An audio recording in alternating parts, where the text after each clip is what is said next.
I am going to be refurbishing an old grill. Got a charbroil.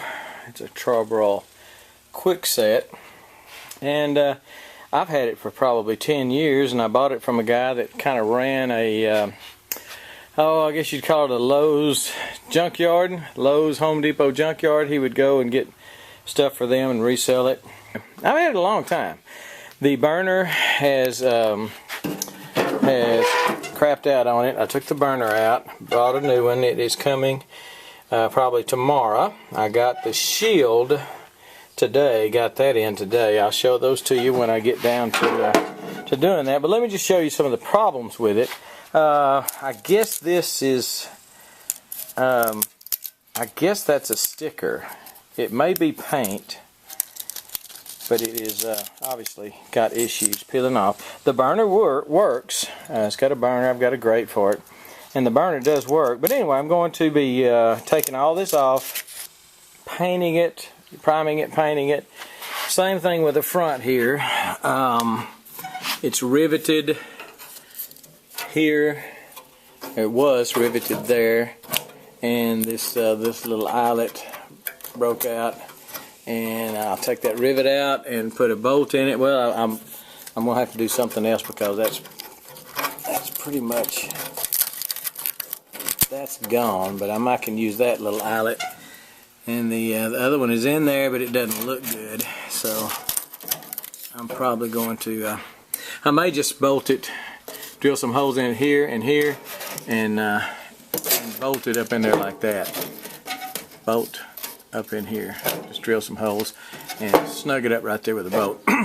It's again an old one.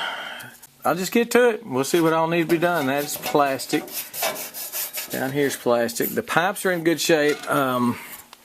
That is a little corroded. Just the I'll see how badly corroded that is. I might just put something else in between.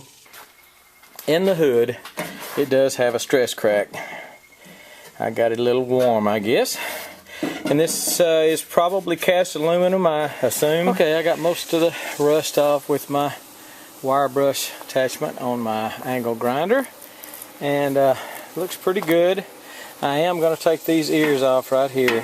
Just cut those smooth. Get that backside very good. I'll have to touch that up. Cut that off smooth and come in here. Those holes are a little bit big, I think, and I'll probably drill a couple more holes in it and go up through it like I showed you a while ago. I'm going to paint some Ospo on it, on the metal parts, not the aluminum, but the metal, and to keep it from rusting. I do believe in the Ospo. So anyway, let me get after the Ospo. Paint it on. So I've got it painted with Ospo. That's my Ospo, and this was couldn't really get in there good with the wire brush. Pretty rusty. So gave it a good paint.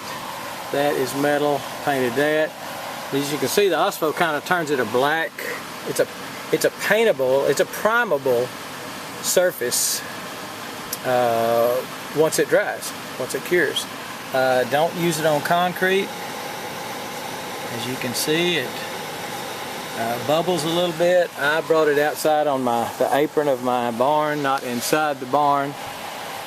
So, because I remembered it having some kind of problem with concrete. It stains it, but it also it's an acid of some sort, kind of eats it away. I think I've touched up just about all of it. Let me roll it back up, show you some of it. I didn't get all the tape or the decal, whatever this thing was. It just not all of it came off. So I put the wire brush on it and tried to feather out all the ends to where it's not going to show a whole lot. I Ospo'd this, even though it's galvanized, because I did kind of chew into it a little bit with the wire brush. May have chewed into the galvanizing. This is the front plate, and it doesn't look like much right now, but it will when it's painted. That's the OSFO on it. That's metal. That's got OSFO on it. Some of it came off the bare metal, some of it didn't. This is paint. Just wouldn't come off. Now I didn't go real deep. You know, I figure I'm going to get maybe, I don't know, 5 more years out of this, 10. Double the life of it. So, you know, it's not going to be, hopefully, hopefully not the rest of my life, but it may be, who knows. Not guaranteed tomorrow. But everything that was metal and rusted got a good coat of OSFO. Everything that was, yeah, not aluminum, but everything that was metal and rusted. And I've got to turn it over with 2 hands and not 1. So we'll prime it, and then I'll paint it, and I'll show you the results. Didn't mean to drag it out this long. So here it is, finished. Looks pretty dang good. I'll paint it up. I need to come in here and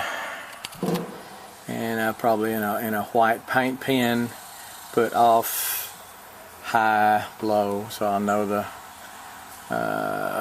so I remember, or someone else out here can remember, off and on and whatever. What I did with this piece, which as you may remember had the little ear here, was rusted out. Don't know whether you're going to be able to see that or not. Let's see if I can get in here. I put a little L-shaped bracket on it, just L-shaped like that, and then shot just a cutting screw in it, and on both sides to hold this on there. It's actually sturdier than it was from the factory. You know, it's not beautiful, but it's not bad. And got my tank hooked up. Got the burner here on the side and everything, so it works pretty nice. Let me show you that. Here is the that is the old burner, and it was pretty much, it had definitely seen better days. Sparker. And I did put a new sparker in it, and this is what's left of the what do you call it, the baffle that sits on top, shield I think they call it. That is what's left of it. This sits on top of the burner like that. I didn't paint the inside, scraped it, didn't paint it, wasn't no sense in it. Now the grill has some issues. I got some places where it's kind of rusted and kind of getting thin, but I didn't sandblast it. I wire brushed it real well, and we'll keep it sprayed, oiled. I may come in here and oil it and turn it on and get it up real high temp to kind of season it like you would a cast iron or something like that. Looks pretty good. Question is, does it work? I believe it does.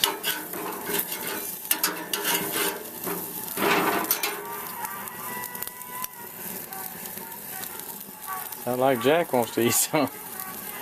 Alright, we're cooking. Bon appetit.